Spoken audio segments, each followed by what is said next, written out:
नमस्ते दोस्तन आज के लिए भगवान का शुक्र है आपकी इंटरेस्ट का शुक्रिया I'm going to discuss children and language. I am an authentic English speaker, so I have my authentic English speaker perspectives. However, I am obviously not an average English speaker, which doesn't need explanation. Therefore, my children do not have average authentic speaker perspectives either, due to the way that we live. So I'm going to discuss my children's situation as an example of authentic English children living in a home that is language rich, but still primarily English. My children are very much so English speakers. We don't sit down and do lessons in other languages besides English. There's no need. But obviously my children have had a lot of different languages included in their life that a lot of other children have not. Neither of my children are bothered by hearing any of the languages I use. My teenager is more into Japanese stuff. He knows a fair amount of Japanese. He's the one who got me into Miki Matsubara. Because I don't need you. So he figured I would like her as well, and I did. He and I play multilingual Scrabble, which is just Scrabble, but our rules are we both have a translation app at our side. Any language is accepted with proof minus the accent markers. And sometimes we get stuck with a pile of crappy letters and we start going on the translate app and we find a word written in pinyin that we would have never known that gets us out of a sticky spot, and then we can talk about the word, and he's put words down I didn't know and told me it was a Dutch word or it was something, and then we talk about it as we play. So it's educational and fun for both of us. From his perspective, it's getting him out of the jam of having shitty letters. And he enjoys learning about languages too. He's not as driven towards it as I am, but it's of interest to him. Now my younger boy has a bit more of a significant situation because I spend way more time with him due to the fact that the other one is now a teenager. And the younger one has been with me more during the thickness of my language skills. Now, I very commonly throw languages around here and there with the children. Both of my children have developed listening skills in languages they do not speak, meaning I can say things to them in other languages, and although they don't speak the languages, they know what that phrase means because I use it regularly enough. I use the same phrases in all the languages, so they can usually make the transfer over fairly easily with me. Getting back to my 9-year-old, he has a lot of Spanish skills, especially listening skills. There is a lot of things I can say to him in Spanish that he just knows what I'm saying. And this is something he's been doing as well, is if I ask him a question or say something to him in Spanish and he can reply in Spanish, he is. I'm not asking him to, he's just doing it. I don't know if it's on purpose or not, but I'll give you 2 quick examples. When we're parting, I always say, adios, hijo. And he just says, adios, or adios, padre. Because I speak Spanish, he does too. Another example is like, say I'm offering him some food, and I just say, quiero? If he does want it, he'll say, sí. But he's not afraid of it, and he knows what they mean, so. He's only 9, he's still learning English. But one really significant thing that happened with him the other day was we were in the kitchen and I was making food for us. And he said, 我不在乎, just randomly. And I turned around and looked at him. I said, you just spoke Chinese. He said, yeah, I know, but I don't know what it means. I said, oh, well, it means I don't care. And he says to me, oh, like, no me importa? I said, oh, estoy orgulloso de ti, hijo. It was a really wonderful moment for me. So he was able to say it, and he said, perfectly. He just didn't know what it meant. But it was a wonderful moment for me as a father that has worked so hard on language. Now, as an English speaker, I don't care if my children are fluent in any language, really, besides English, obviously. I don't have any fear of them not being language mature or language rich at this point. But ultimately, in the beginning, when I was doing it, I was thinking about it as a conscious parent.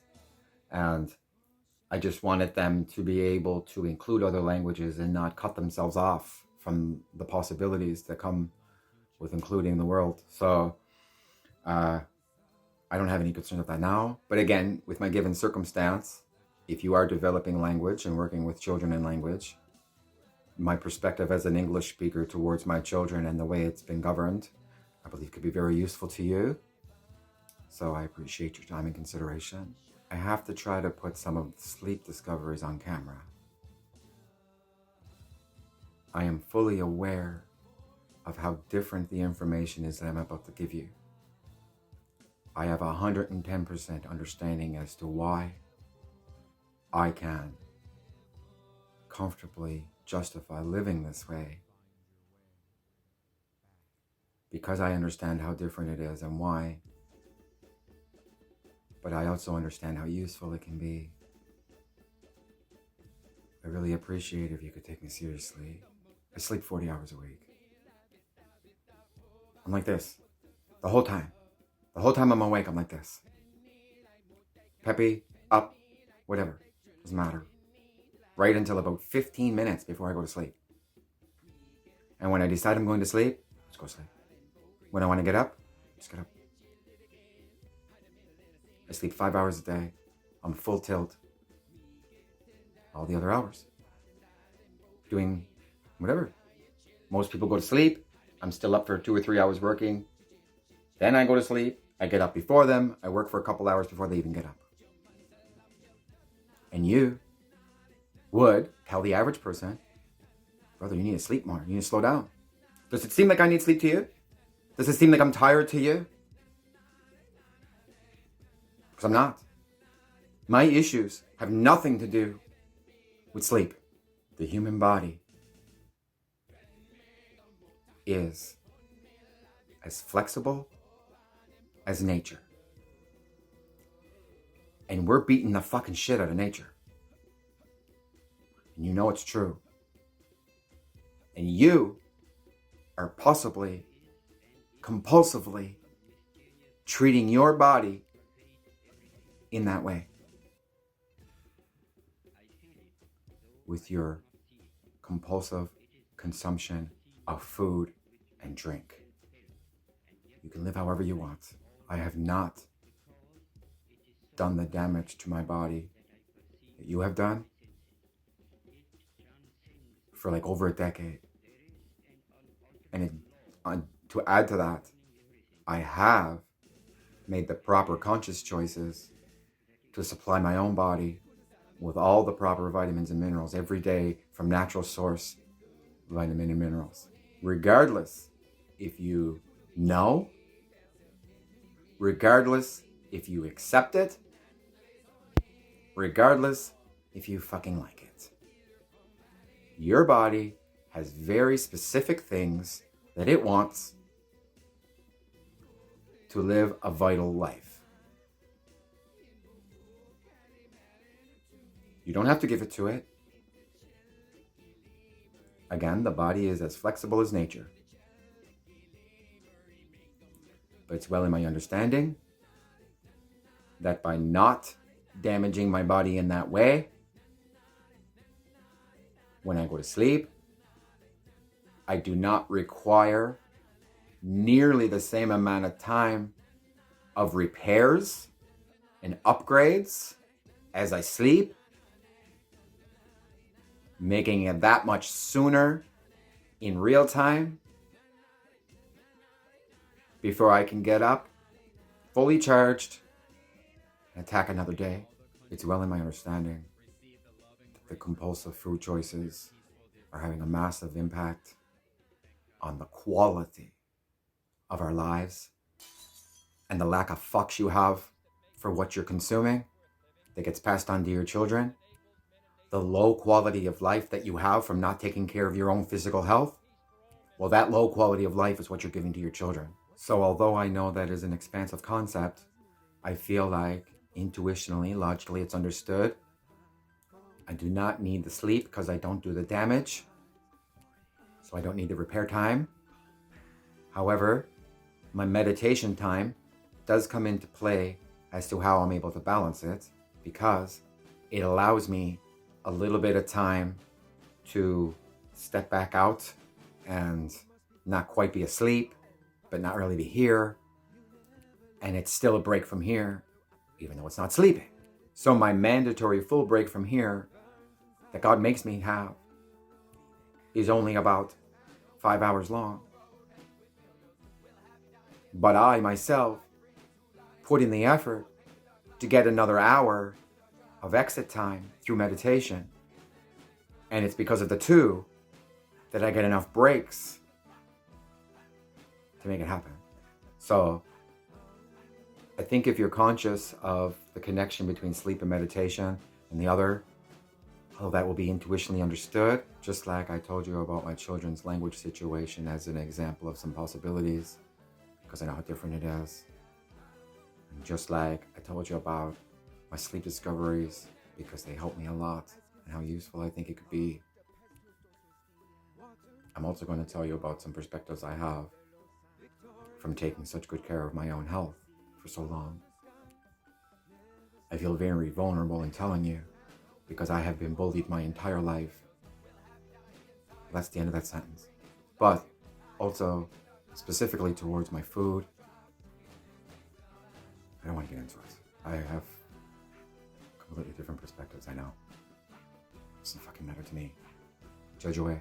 I don't eat meat. I won't eat meat. I don't even eat meat substitutes. Like, I won't eat fake meats. There's no desire in me whatsoever to have it or be around it. The only time I'm around meat products is I do buy turkey bacon for my son because he likes it.